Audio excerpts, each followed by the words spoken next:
प्रतिकूल परिस्थिति रे जहाँ घटनावली घटुची से कथा को दृष्टि रखी आज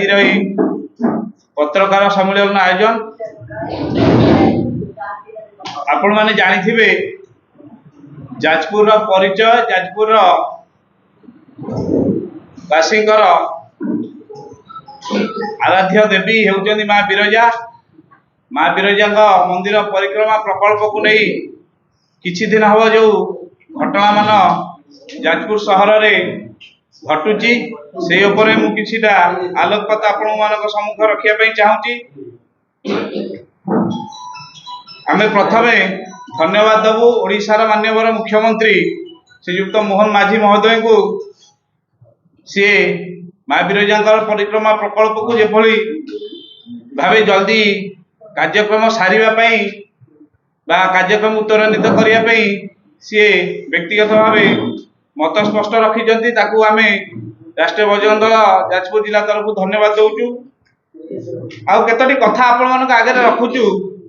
जेभली कि जो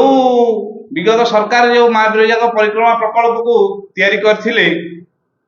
वर्तमान परिस्थिति जहाँ आसी पहुँचलानी माँ बिरजा परिक्रमा प्रकल्प वर्तमान सरकार से केमती कान छान न करंतु बा कोनोसी हिसाब रे ताकू कम न कर दिया जाऊ एटा गोटे आमर आपण मान प्रथम दाबी रहिबो। द्वितीय कथा अछि जो हाटर प्रसंग को नहीं गोटे वर्तमान जाजपुर सहर अशांत होईची। माँ बिरजा मंदिर निकट में जो हाट अच्छी ताहाकू किछि दिन हम स्थानांतरित मध्य कर दिया सारी। आम मानकर कथा रहुची कि जदि सेठी पुनर्बार हाट स्थापना करा जाए ताहले आपण देखिए जो मंदिर परिक्रमा प्रकल्प रे दुईटी रास्ता नूतन भावे तैयारी हैला जेमिति मंगला मंदिर ठू बाम पटरे एक नूतन रास्ता आपणकर जायकी अठनला पोल्हा आगो को टच करूची एपटरे घुसुरे साई पोल्हा आडू गोटे नुआ रास्ता तैयारी करा हेउची सेपटे अठनला पोल्हा देई घुसुरे साई पोल्हा पर्यंत एक नूतन रास्ता मध्य तैयारी करा जहाँ नूतन रास्तार तैयारी अभिप्राय थिला जे इभଳି भावे रास्ता तैयारी गले रास्ता घाटर संप्रसारण ले मंदिर को आसुथबा यात्री मानकर जेभଳି भावे जाम रो बा भिड़ रे से माने न फसिबे एवं एक बाईपास रास्ता दे जाजपुर सहर मध्य को दिबा जेभଳି सिंहपुर विद्यारपुर गाड़ी हो बा जाजपुर सहर मध्य दे भारी जान हो ए बाईपास रास्ता रे कटि जीवो। जदि पुणी सेठारे हाट स्थापना करा जाए तार पुणी से ट्रैफिक समस्या रो पुनरावृत्ति न हो बोली कई माने कथा को काटी परिबा नहीं। आउ गोटे कथा आमे देखुचु बिरजा मंदिर प्रकल्प ना रे हाट ना रे एठी किति अण हिंदू एबे ताकर अराजकता आरंभ कर देले जाजपुर शहर रे जेमिति माँ बिरजा मंदिर आरटीआई मागिबा कथा हेउ बा हाटर आंदोलन रे निजकू अग्राधिकार नेतृत्व बोली निजकू प्रतिपादन करिवार कथा हेउ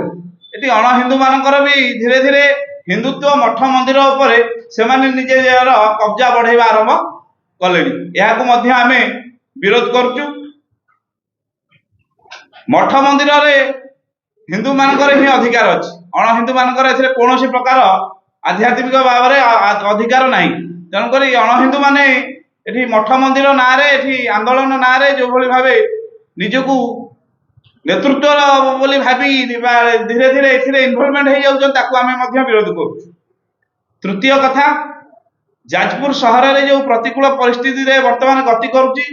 एठी पुलिस तार जाजपुर शांत शहर को अशांत कला भली आम अनुभव करू। एठी किछि घटना घटिला किछि लोक गिरफ हेले जहाँ भी हला एठी किछि से भली घटना देखिया को मिलला नहीं जाजपुर शहर रे किंतु तापर मध्य जिला प्रशासन बा पुलिस प्रशासन 40 प्लाटून फोर्स रखी गोटे जाजपुर सहरवासी गोटे आतंकित करबा पई पुलिस प्रशासन चाहूची। एठी सेमती किछि ना दंगा हला ना दुकान बाजार बंद हला ना पोड़ा जला हला किछि सेमती घटना घटिला नाही किंतु तापळे भी एठी 40 प्लाटून फोर्स र आवश्यकता कोन रहिला पुलिस काहे के एठी 40 प्लाटून फोर्स रखी की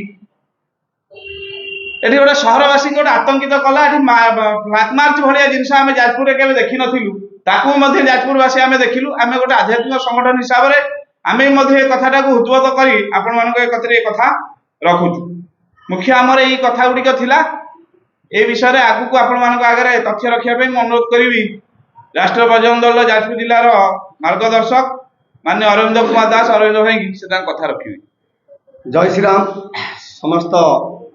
गणमाध्यम बंधु मान को सादर प्रणाम। अंतरराष्ट्रीय हिंदू परिषद राष्ट्रीय बजरंग दल जाजपुर जिले में दीर्घ दिन काम कर एक धार्मिक संगठन सांस्कृतिक संगठन धर्मर जो जो समस्या आसे मठ मंदिर जो समस्या आसे से संगठन आगू जा किसी कथा रखे। बिरजा मंदिर प्रकल्प जो योजना आसाला से प्रकल्प योजना बिरजा मूर्ति को बसाई योजना कराई पार्क रे प्रतिवाद करूँ कलेक्टर महाशय को भेटिलु जो पर दिन से कलेक्टर तहसीलदार आसिक बंद कर दे जाते से घटना भितर घटना को गुरुत्व देले प्रशासन तुरंत बंद कले। प्रशासन को पुणी पुनर्बार आम जनइलु जे बिरजा जो प्रकल्पर जनसाधारण मैंने जानतु केते बाट काम हम से गोटे पब्लिक गोटे मरा जाऊ नक्शा मरा जाऊ के काम आसी पैसा आसी साधारण लोक मैंने जानतु अवगत हूँ से अनुरोध कर दिलु। आउ बिरजा हाट प्रकल्प जो हाट उठी जाइए अवश्य किसी लोक मान समस्या है